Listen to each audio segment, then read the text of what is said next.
June 10th, 1944. A Norman orchard, 2 miles inland from Omaha Beach.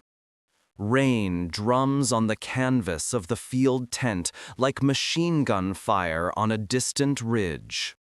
Inside, under the yellow glare of a single swinging lamp, Private First Class Jack Delaney is turning gray.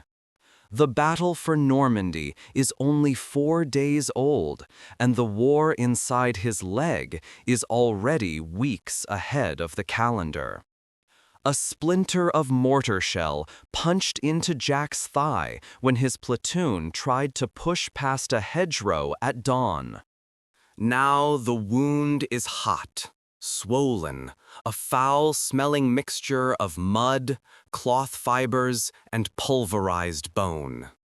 His pulse is racing, his breathing shallow.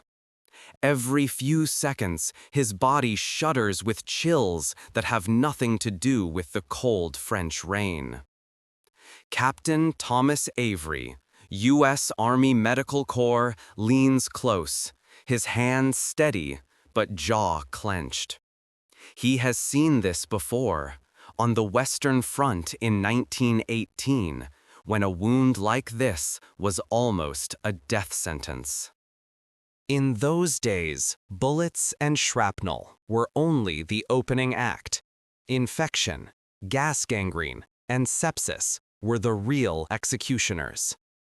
A man could survive the artillery barrage and still die, blackening from the inside out over 3, 4, 5 unbearable days. "Temperature's up again," the nurse mutters, wiping sweat from Jack's forehead. 39 and climbing. Avery peels the blood-soaked field dressing away. Pus seeps from the jagged gash. A deep, steady narration, with a calm but commanding tone. Slightly gravelly, mature voice that carries the weight of wartime history. Clear, deliberate pacing, never rushed, allowing tension to build naturally. Subtle emotional restraint, controlled intensity during dramatic moments, quieter and reflective during tragic ones. Cinematic, documentary-style delivery, with precise emphasis on key names, dates, and actions. A voice that sounds authoritative, historical, and inevitable. The skin around it is marbled red and purple, the stench sharp enough to cut through ether fumes and carbolic acid. The old reflex rises in his mind. Cut wider, cut deeper, pray it doesn't spread. In the Great War, the surgeons called it the gamble. Amputate early and maybe save a life, or wait and watch infection race past the knife. But tonight, on a rough wooden table in a French orchard, Avery has something he never had in 1918. On a tray beside the scalpel and forceps sits a small, stoppered vial of cloudy solution. The label, typed in a narrow British hand, reads, "Penicillin, sodium, 20,000 units." It does not look like much. Just a bit of mold juice, as some of the older British doctors still half-jokingly call it. Outside, the low rumble of artillery rolls across the bocage. Truck engines grind their way up muddy farm tracks, carrying more wounded toward this tent and dozens like it. You can almost smell the mixture of cordite, wet earth, and fear hanging in the night air. Avery remembers the first briefing back in England, in a Nissen hut lined with folding chairs and cigarette smoke. An officer from the Medical Research Division laid it out in crisp, matter-of-fact tones. A drug distilled from a common mold, purified in secret labs in Oxford and across the Atlantic, now produced in quantities measured not in milligrams but in billions of units. On paper, the numbers promised something close to impossible, a reduction in deaths from battlefield infections by as much as 9/10 compared to the last war. But paper does not bleed, or sweat, or die. Jack Delaney does. His dog tags clink faintly as his chest rises and falls. Avery draws up the cloudy liquid into a glass syringe. "Jack," he says, pitching his voice low, the way a man speaks to a skittish horse, "you're going to feel a sting. Then we're going to clean that leg out properly." Jack manages a crooked grin. "Do what you gotta do, Doc. Just don't tell my ma I screamed." The needle slips into the muscle of Jack's arm. For a moment, nothing happens. Rain, breath, distant guns, that's all. Then Avery nods to the anesthetist. Ether hisses through the mask, and the young soldier's eyes roll back as the war around him fades to black. For the surgeon, this is the tightrope. He has seen letters from London, from Oxford, from Washington, full of cautious phrases. Remarkable effect, dramatic improvement, a new era of chemotherapy. He has also heard the rumors from other fronts that in Asia, Japanese military surgeons dismiss these Allied reports as propaganda, calling the so-called miracle mold unreliable, unproven, another Western boast. They still rely on the knife, on sulfa powders, on prayers and discipline. Scalpel meets flesh. Avery cuts wide, opening the wound to the cool tent air, exposing dead tissue, cloth fibers, and chalky fragments of bone. He works quickly but methodically, irrigating with saline, trimming away anything that does not look like living man. At intervals, the nurse hands him gauze soaked in more of the cloudy solution, pressing it deep into the cavity. This is not faith. This is a bargain between science and time. If the mold-borne drug works as promised, the bacteria will die before they can flood Jack's bloodstream. If it fails, the old enemy, sepsis, will return, as unstoppable as ever. Outside, a jeep roars past the tent flap, splashing through a muddy puddle. A stretcher rides on its hood, another man wrapped in a blanket, another unknown story rolling toward another operating table. But here, for the next crucial hours, the entire weight of a decade of unseen research in quiet British labs and cavernous American factories comes down to one fragile body on rough planks. Avery steps back, stripping off his blood-streaked gloves. "Tag him for high-dose penicillin," he tells the nurse. "Round the clock, we're not losing this one to a handful of microbes." The nurse nods, scribbling orders as thunder and artillery blend into a single low growl beyond the canvas walls. The war in Europe rages on, but inside this tent a second war is underway, a microscopic battle that will decide whether Jack Delaney goes home on his own two legs or not at all. September 28th, 1928. St. Mary's Hospital, London.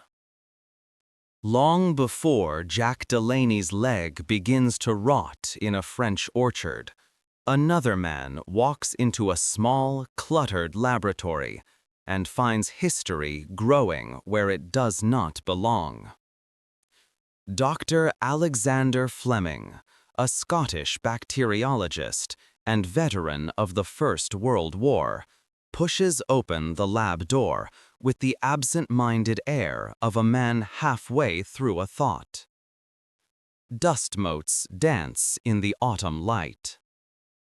On the bench, stacked in haphazard towers, sit petri dishes seeded weeks earlier with golden colonies of Staphylococcus bacteria, test beds for the germs that once turned clean wounds into mass graves.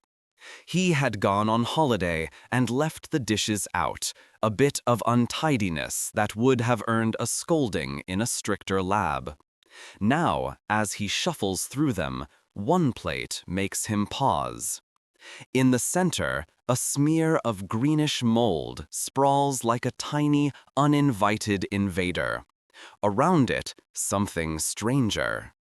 A pale, steady narration with a calm but commanding tone.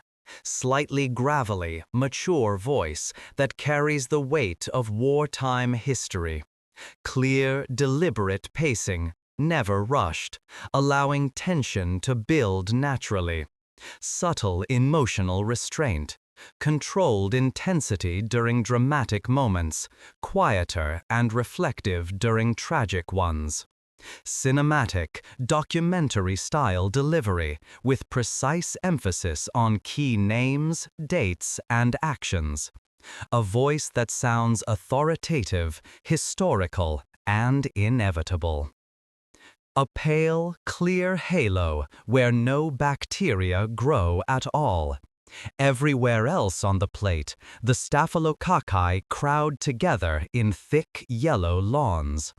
Only near the mold are they missing, as if an invisible moat had formed around this fuzzy island.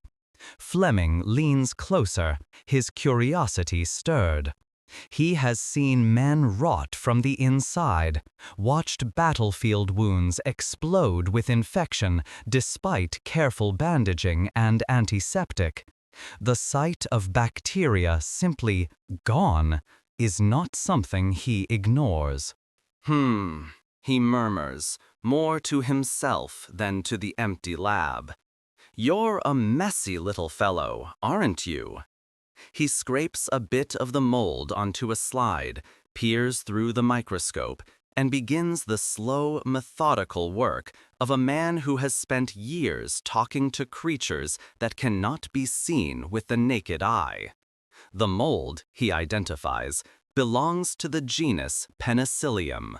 The clear zone around it means only one thing.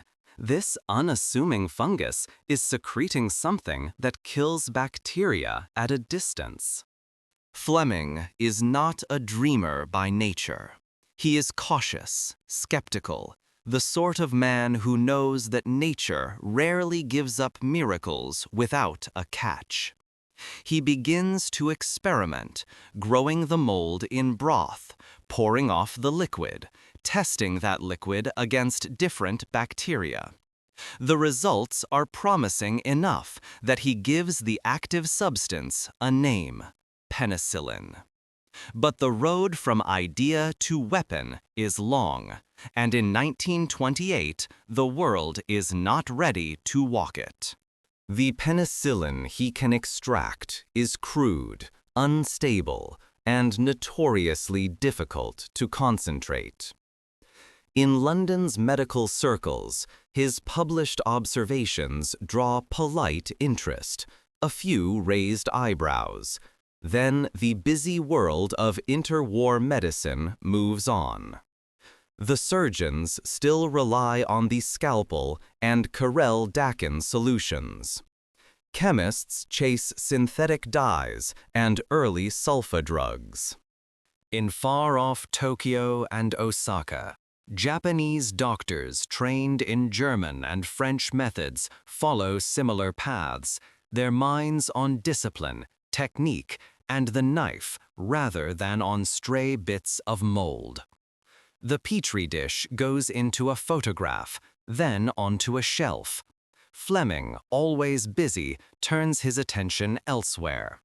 penicillin remains a curious footnote, an intriguing but impractical substance that dissolves under heat, breaks down in the bloodstream, and refuses to behave like a proper drug. If the story ended here, Jack Delaney would die in that French orchard. So would thousands of other men whose names never make it into history books.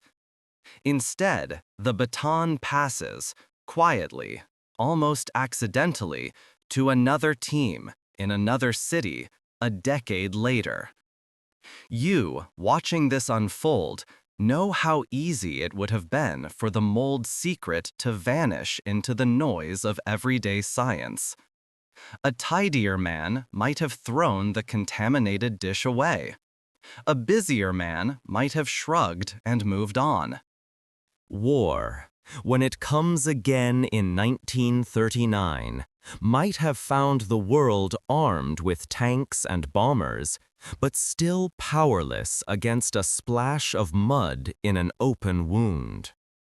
Instead, in a set of aging stone buildings in Oxford, a group of scientists will take Fleming's forgotten observation and drag it, by sweat, improvisation, and sheer stubbornness, out of the realm of curiosity and into the bloodstream of millions. September 1939, Oxford University, England. As Europe slides once more into war, air raid sirens wail over cities that remember what shrapnel and infection can do to human flesh.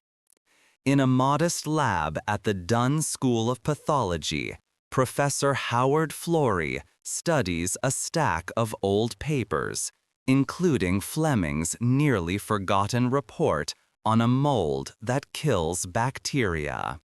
Around him, glassware clinks.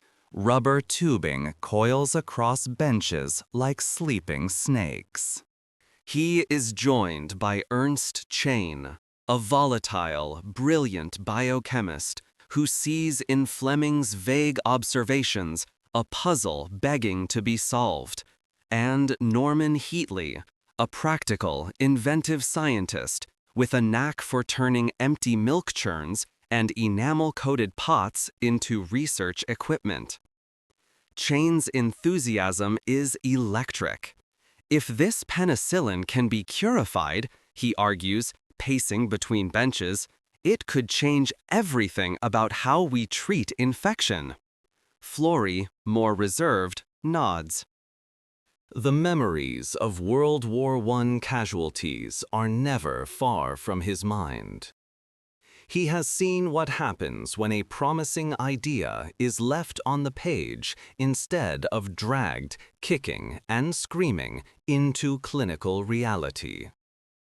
War brings urgency and money. Grants, small at first, begin to trickle in.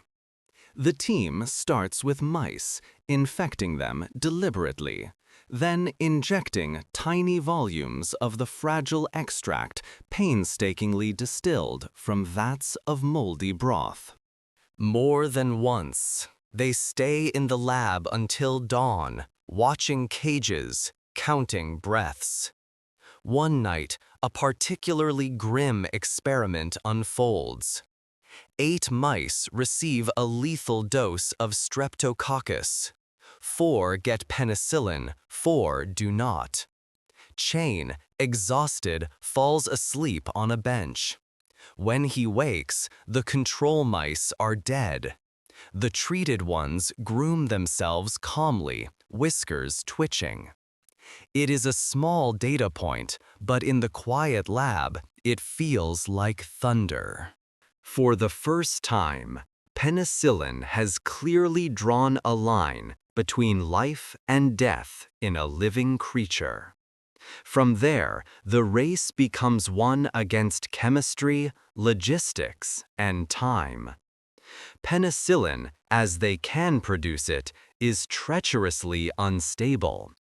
It breaks down if heated too much, if stored too long, if mishandled in a dozen invisible ways.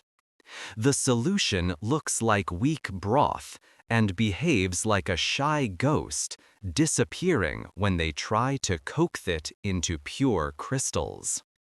Heatley rigs up strange new apparatus. A deep, steady narration with a calm but commanding tone. Slightly gravelly, mature voice that carries the weight of wartime history. Clear, deliberate pacing, never rushed, allowing tension to build naturally. Subtle emotional restraint. Controlled intensity during dramatic moments. Quieter and reflective during tragic ones. Cinematic, documentary-style delivery, with precise emphasis on key names, dates, and actions. A voice that sounds authoritative, historical, and inevitable. Bedpans and biscuit tins pressed into service as fermentation vessels. Porcelain baths for gentle concentration. Vacuum lines threaded like spider webs. As German bombers begin to cross the Channel, the Oxford team spends their nights not in air raid shelters, but in the lab, coaxing mold to grow thicker, to secrete more of the elusive substance.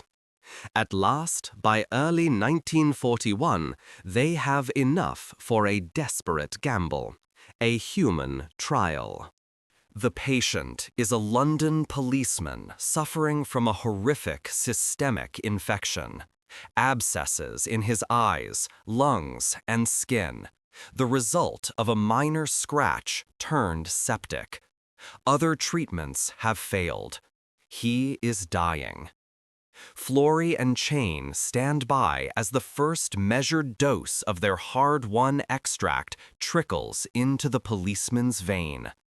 Over the next days, as more of the precious drug is infused, the transformation is astonishing. The fever breaks. The swelling recedes. The man begins to sit up, to speak, to ask for food. In the ward, nurses glance at one another with cautious hope. Some call it a miracle. Florey does not. He calls it a beginning. Then the supply runs out.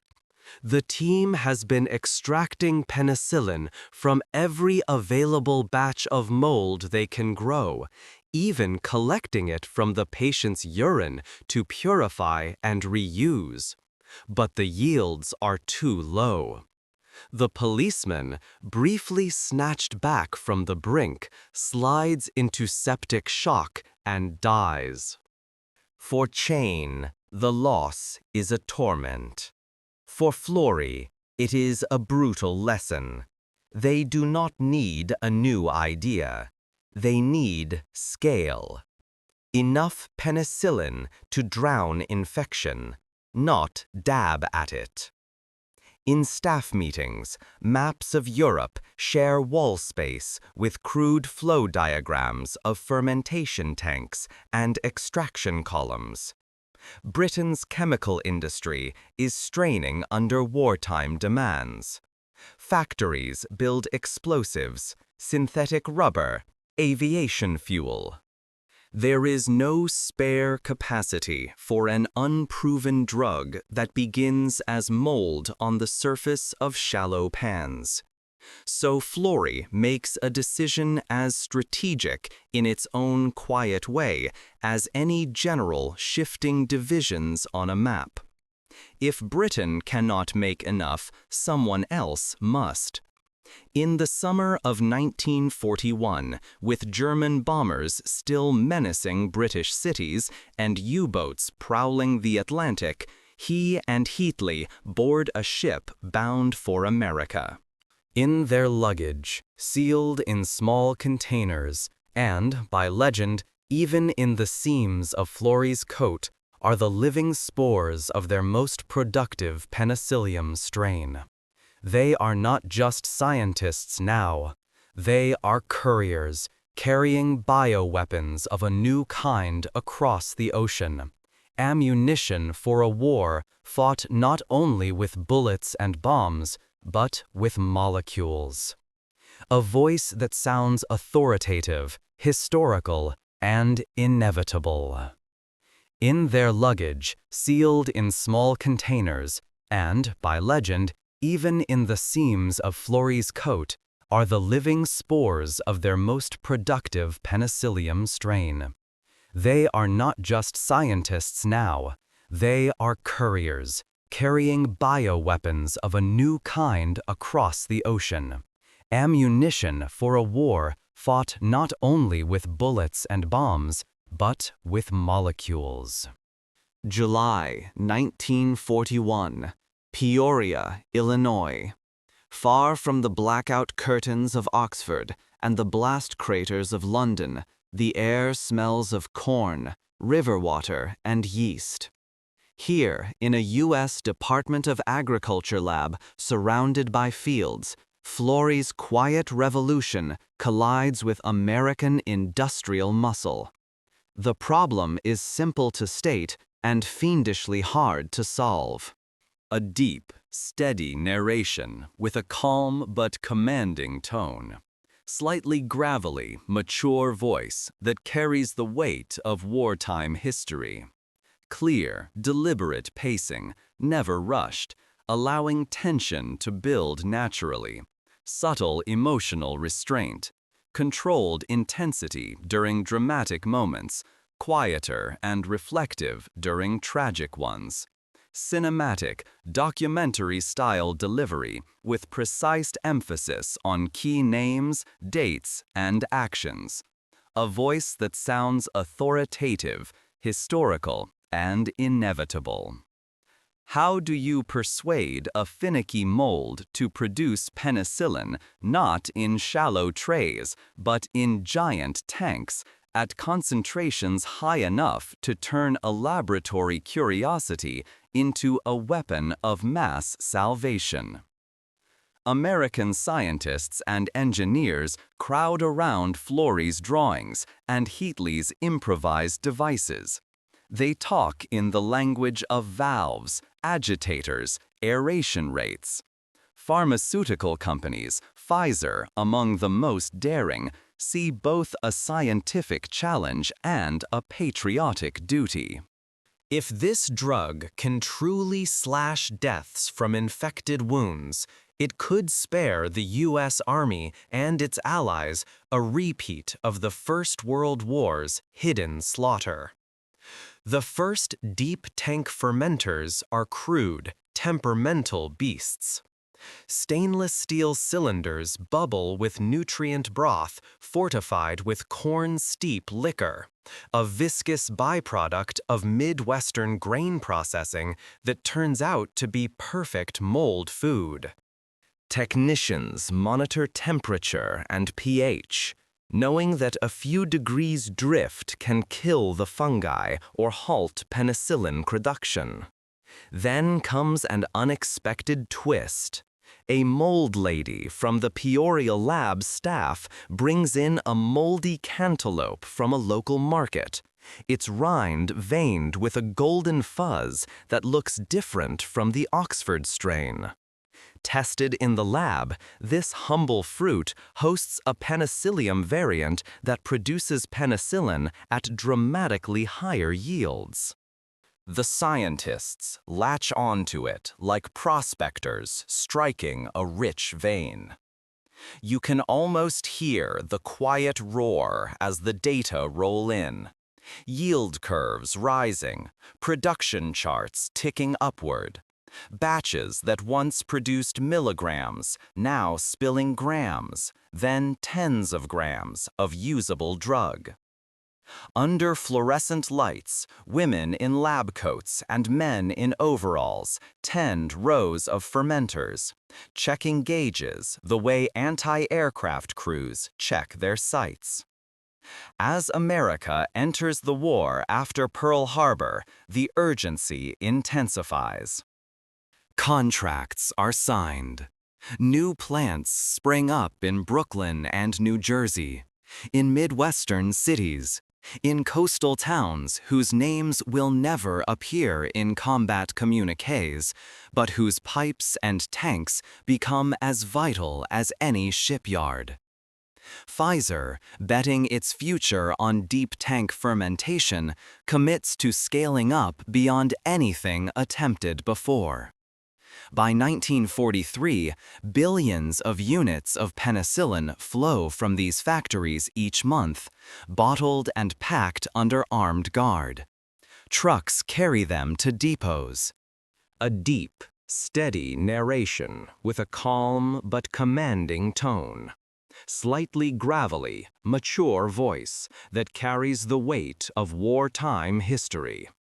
Clear, deliberate pacing, never rushed, allowing tension to build naturally. Subtle emotional restraint.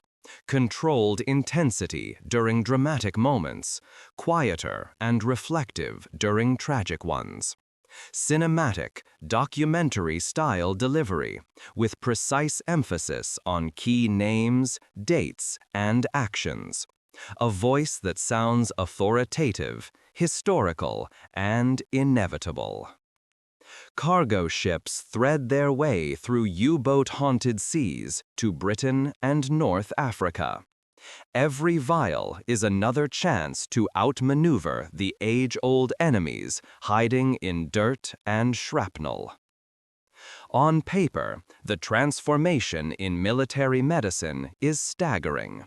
Mortality from wound infections and diseases like gas gangrene plunges compared to World War I.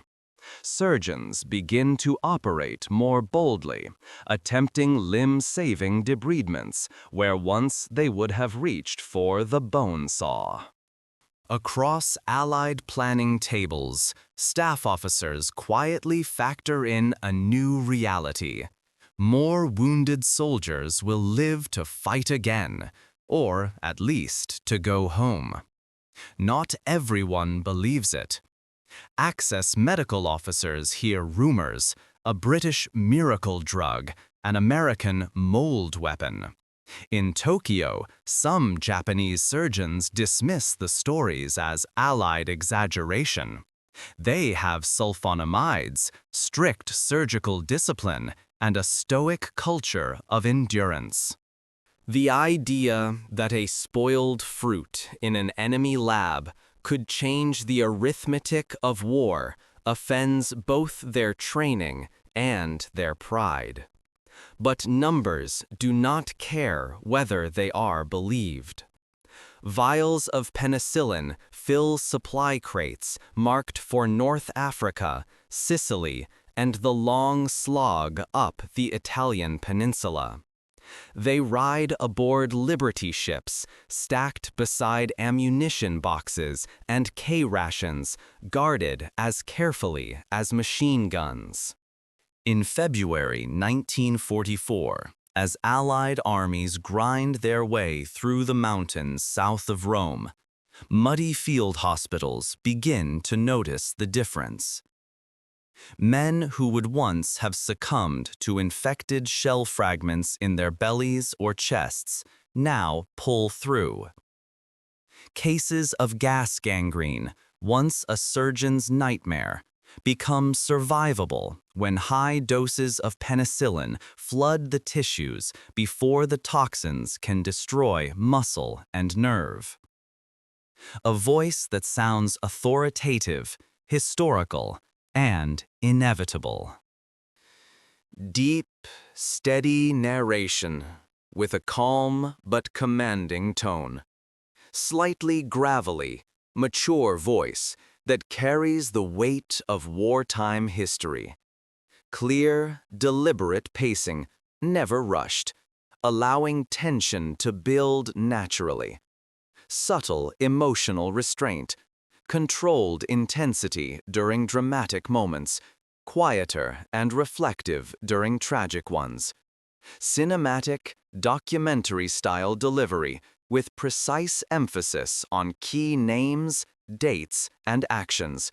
a voice that sounds authoritative, historical, and inevitable.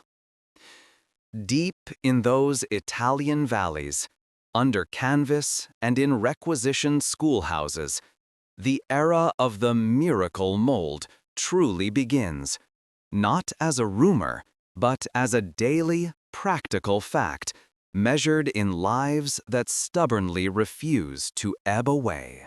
June 6, 1944. Off the coast of Normandy again, before Jack Delaney's operation.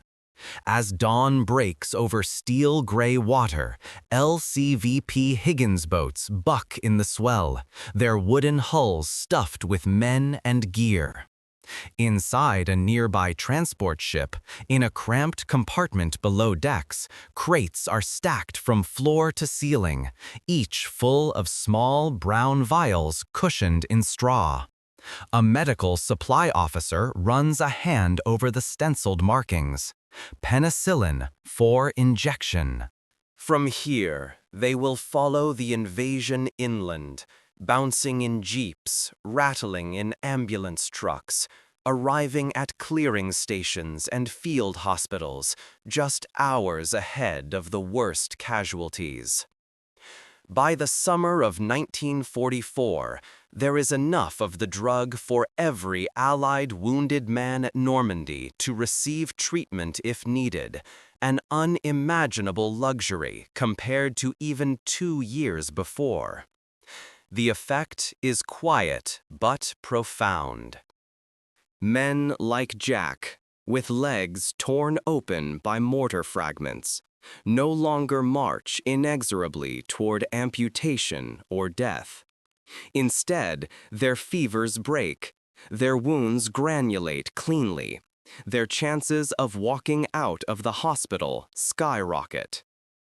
In the Italian campaign, where mud, cold, and shattered farmhouses breed infection, penicillin turns what would have been mass graves into long, convalescent wards.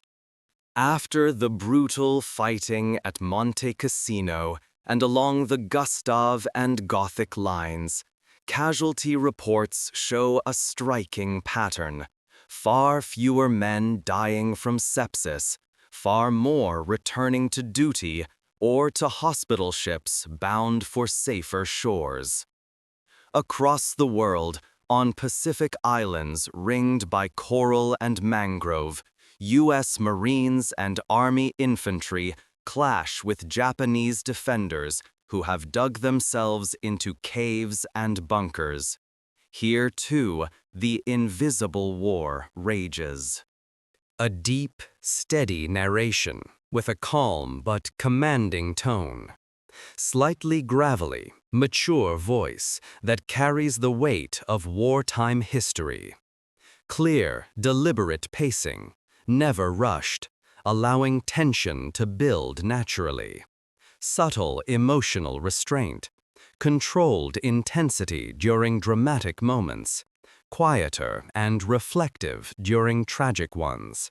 Cinematic, documentary-style delivery with precise emphasis on key names, dates, and actions. A voice that sounds authoritative, historical, and inevitable. Jungle humidity and tropical bacteria transform small cuts into dangerous ulcers. Coral scrapes seed deep, stubborn infections. In a makeshift surgery on New Guinea, a U.S. Navy doctor injects penicillin into a young seaman whose leg has been riddled with splinters from a near-missed shell. Flies buzz at the tent flap. Outside, palm fronds clatter in a monsoon gust. The doctor has heard intermittent stories that Japanese medical officers call this drug unreliable Yankee propaganda, a legend built on a handful of lucky cases. He shrugs inwardly and adjusts the drip. He has watched too many fevers break not to believe what he sees with his own eyes. On the other side of the lines, Japanese surgeons do what they can with the tools at hand. They are skilled, disciplined, often operating under shell fire with dwindling supplies. A deep, steady narration with a calm but commanding tone. Slightly gravelly, mature voice that carries the weight of wartime history. Clear, deliberate pacing, never rushed, allowing tension to build naturally. Subtle emotional restraint, controlled intensity during dramatic moments, quieter and reflective during tragic ones. Cinematic, documentary-style delivery with precise emphasis on key names, dates, and actions. A voice that sounds authoritative, historical, and inevitable. Sulfa drugs are their main bulwark against infection, supplemented by rigorous debridement and, when necessary, swift amputation. Rumors of the Allies' mold medicine filter through intelligence reports and interrogations, but without reliable access to it, many dismiss it as sporadic luck or exaggeration. In underground bunkers on islands like Peleliu and Leyte, wounded Japanese soldiers lie in the mingled stink of disinfectant and decay. Some survive. Many do not. The knife, however expertly wielded, cannot always outrun bacteria. Where penicillin flows freely, infection curves downward. Where it is absent, the old equations still hold.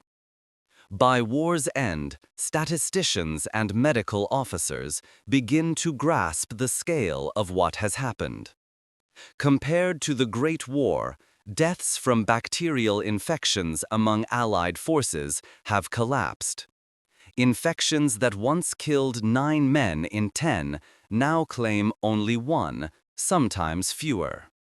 Whether the final total is 12 million or some number nearby, the phrase "lives saved" struggles to capture the full measure of human futures reclaimed. Weddings that will happen, children who will be born, old age that will be reached instead of a white cross in a foreign field. None of this is experienced as numbers by the people who live it. For Jack Delaney, waking in that Normandy orchard days after Avery's desperate gamble, it is the simple discovery that his leg still exists, swaddled in clean bandages instead of ending in a stump. His fever is gone. The smell of rot has vanished, replaced by eau de cologne from a nurse's handkerchief and the ever-present reek of antiseptic. "Looks like you'll dance again, Private," Avery tells him quietly, checking the wound. "Maybe not well, but you'll dance." Jack laughs, a rough, surprised sound that shakes his whole frame. In that moment, he does not think of a messy London lab in 1928, of midnight mouse experiments in Oxford, of corn-steep liquor in Peoria, Thames, or of skeptical surgeons in distant Japan. He thinks only of home, of a bar in Brooklyn or Boston, of a girl who promised to write, of a future that no longer ends in a French graveyard. Outside the tent, the war goes on. Artillery still thunders. Planes still claw the sky. Men still fall. But in one crucial arena, humanity has tilted the balance. A stray mold, noticed on a forgotten dish and pursued across continents, has become a weapon as real as any rifle. A weapon that does not kill, but stubbornly, quietly, insists that more men will live. In the years to come, penicillin will leave the battlefield for civilian hospitals, attacking pneumonia, syphilis, and a host of other infections that once filled children's cemeteries and adult wards alike. In the years to come, penicillin will live. It will spawn a whole new era of antibiotics, unleash new challenges like resistance, and reshape medicine so completely that it will be hard to remember the time when a dirty splinter was as deadly as a bullet. But for the soldiers and surgeons of the Second World War, the memory remains sharp. They remember the smell of gangrene receding from their wards, the sight of men sitting up in bed who should, by every rule they were taught in medical school, already be dead. They remember the little glass vials stamped penicillin, the cloudy liquid that turned the tide in a war within the war. And somewhere in a quiet London museum case, Fleming's old petri dish sits under glass, its ring of mold preserved like a relic. A silent reminder that history can hinge on something as small as a speck of green fuzz, and on the decision in a busy laboratory not to throw it away.